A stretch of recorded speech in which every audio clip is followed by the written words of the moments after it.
Class সিক্সের rainbow 1 বইয়ের আমি lesson number 1 afternoon on a hill এই কবিতাটি আমি তোমাদের সঙ্গে আলোচনা করব।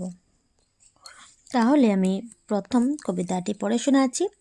এ আফটারনুন অন এ হিল মানে একটি পাহাড়ের মধ্যাহ্ন সময়, মানে দুপুরবেলার সময়। I will be the gladdest thing under the sun, আমি হব সবচেয়ে আনন্দিত বস্তু। আন্ডার দ্য সান সূর্যের নিচে। I will touch 100 flowers and not pick one, আমি 100 ফুল স্পর্শ করব এবং একটিও কুড়িয়ে উঠাবো না। I will look at cliff and clouds with quiet eyes. তো এখানে বলছি, আমি পাহাড় এবং মেঘের দিকে তাকাবো শান্ত চোখ দুটো দিয়ে।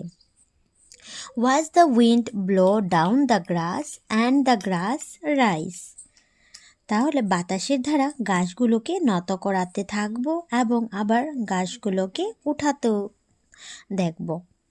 সেগুলোকে উঠাতে দেখব।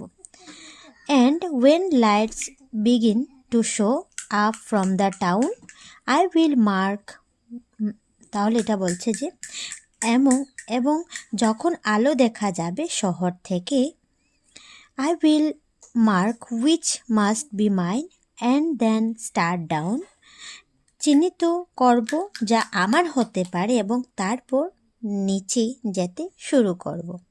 তাহলে কবিতাটি লিখেছিলেন এডনা সেন্ট ভিনসেন্ট মিল্লি। ঠিক আছে, এই কবিতাটি তোমরা ভালোটিকে পড়ে নেবে।